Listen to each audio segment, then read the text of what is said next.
পড়িয়ে দিলাম তোমার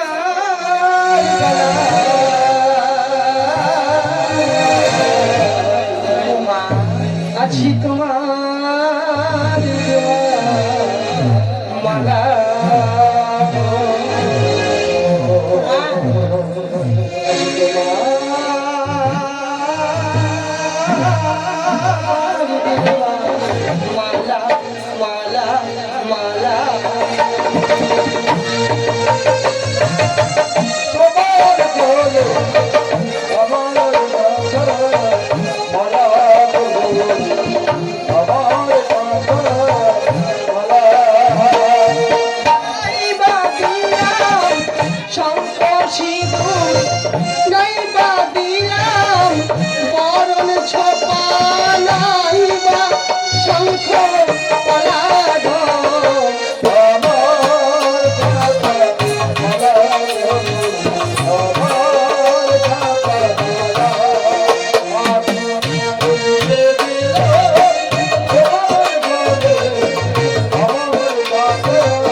আমি সেই শিব নন্দিনী আস্তিক জননী দেবী পদ্মাবতী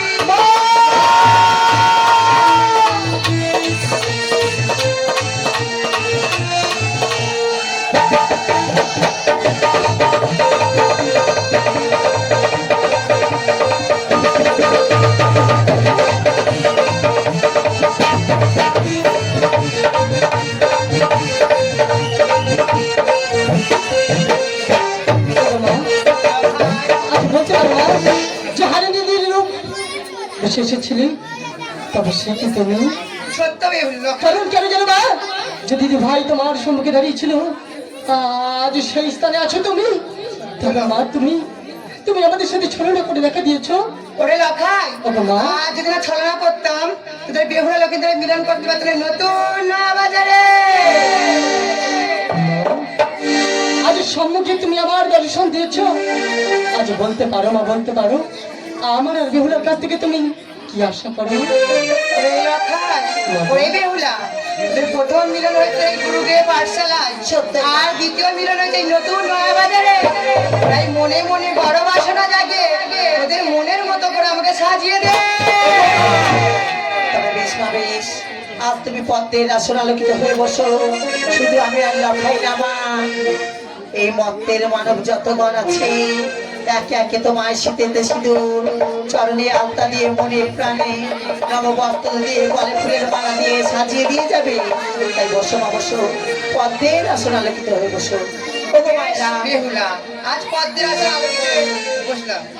ওগো মায়েরা, আজ যে ধরনের বুকে মা আসিয়াছে, তাই আসুন এসে শীতেতে সিঁদুর চরণে আলতা দিয়ে মনের মতো করে সাজিয়ে যাবে। তাই যে মা এসেছে, একটিবার শঙ্কের ধ্বনি উলুর ধ্বনি দাও মায়েরা। আজ তোমাদের এই পাড়ার মাঝে আসিয়াছে যে শীত কন্যা পদ্মাবতী, সবাই বলে সবাই মিলে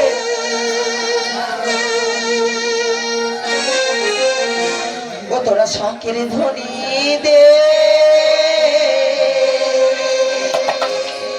ও মায়েরা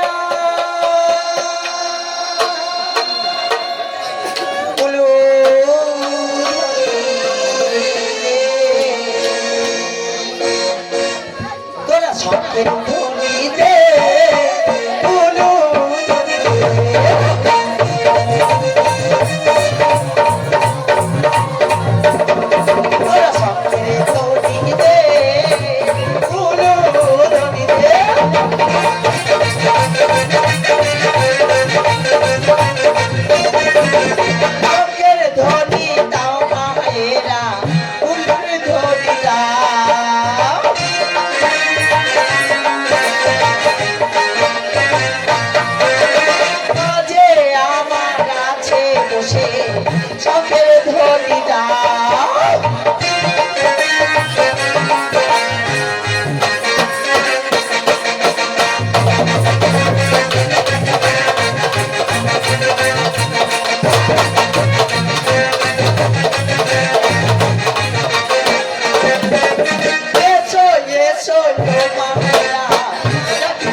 শুধু বসে থাকলে হবে না, যেখানে হয় নাম সংকীর্তন সেখানে যে হয় মধুর বৃন্দাবন।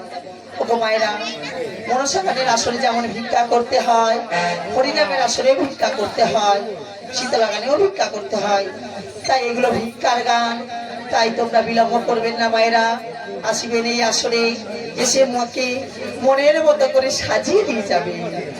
ও মায়েরা, এসে সময়েরা যেখানে হয় নাম সংকীর্তন সেটাই হয় মধুর বৃন্দাবন। আজ মা এসেছে মর্তের বুকে, আলতা সিঁদুরে নববস্ত্র পরিয়ে মনের মতো করে সাজিয়ে যাবে। তাই কি বলছি জানো? কি বলছো? আজ সিঁদুর পরিয়ে যা মায়েরা,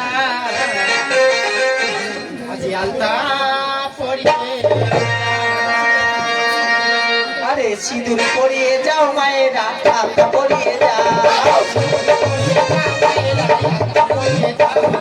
সিঁদুর পরিয়ে যাও মায়েরা, আলতা পরিয়ে যাও।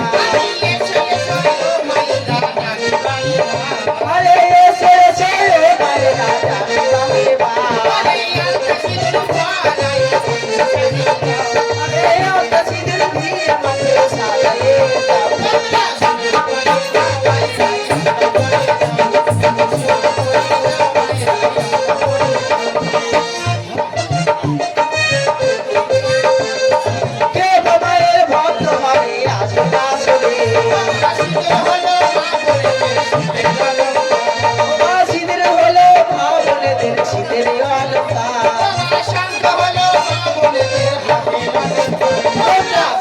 পড়িয়ে দাও মায়েরা,